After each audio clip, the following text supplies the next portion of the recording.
ચલો હવે આગળનો ટોપિક છે વૃષ્ટિનું વિતરણ, ડિસ્ટ્રીબ્યુશન ઓફ રેઇનફોલ, વરસાદનું વિતરણ કઈ રીતે થયેલું છે. ચલો પહેલામાં પહેલો ક્વેશ્ચન એ, શું સમગ્ર ભારતની અંદર સમગ્ર વિશ્વની અંદર દરેક જગ્યાએ એક સમાન વરસાદ આવે છે?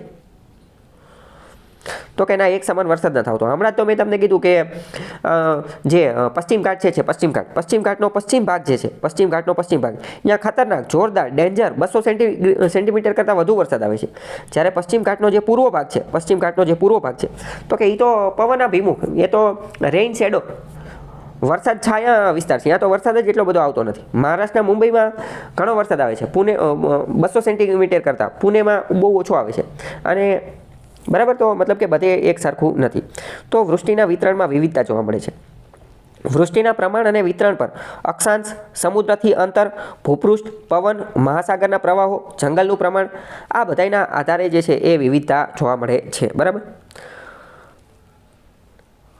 સૌથી વધુ વરસાદ ક્યાં આવશે એ ખ્યાલ છે તમને? સૌથી વધુ વરસાદ ક્યાં આવે છે?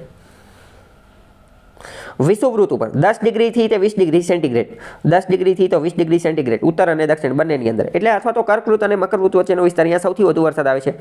શું લેવાય એ આપણે બહુ પહેલાં જોઈ ચૂક્યા છીએ, કારણ કે તડકો અહીંયા વધુ પડે છે, સૂર્યના કિરણો લંબ પડે છે, સીધા પડે છે, એટલે ત્યાંની જમીન ગરમ થઈ જશે, હવા ગરમ થઈને ઉપર થઈ જશે. ઓલરેડી આ બધી સ્ટોરીઓ આપણે કહી દીધેલી છે. બરાબર.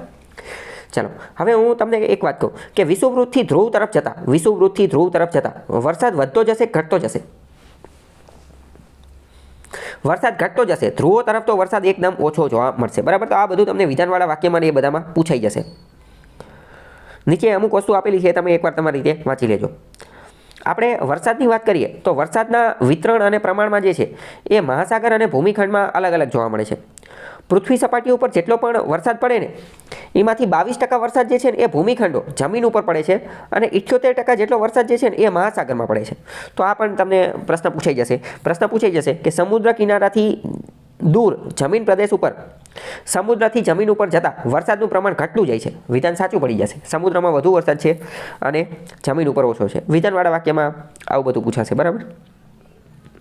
બાકી બીજી અમુક વસ્તુ લખેલી છે એ તમે એકવાર વાંચી લેજો. બરાબર. ચલો હવે આપણે બીજી વસ્તુ જોઈ લઈએ કે સૌથી નીચેનો ચાર્ટ જોઈ લો, જે ફોટો આપેલો છે એ.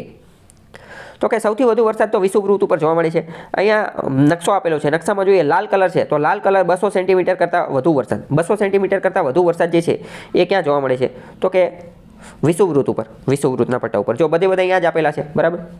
ભારતમાં 200 સેન્ટીમીટર કરતાં વધુ વરસાદ ક્યાં જોવા મળે છે? તો કે અંદમાન નિકોબારની અંદર, અને આ જે પશ્ચિમ ઘાટની પર્વતમાળા છે અહીંયા. બીજું આ જે નોર્થ ઇસ્ટ હિમાલયની જે, મેઘાલય, ચેરાપુંજી. બરાબર. તો આ તમને થોડો ઘણો આઈડિયા હોવો જોઈએ. બરાબર. આગળ આપણે હું ટ્રાય કરીશ કે ભારતની અંદર વરસાદનું વર્ગીકરણ કઈ રીતે થયેલું છે એ આપણે અન્ડરસ્ટેન્ડ કરવાની કોશિશ કરીશું, અને આના આધારે જંગલો કઈ રીતે બને છે એ પણ આપણે જોવાની કોશિશ કરીશું. જો આગળના ચેપ્ટરમાં હું પહેલાં જોઈ લઈશ કે આવે છે કે નથી આવતું, નહીં આવતું હોય તો આપણે એને આની હારે જ કવર કરી લઈશું. બરાબર.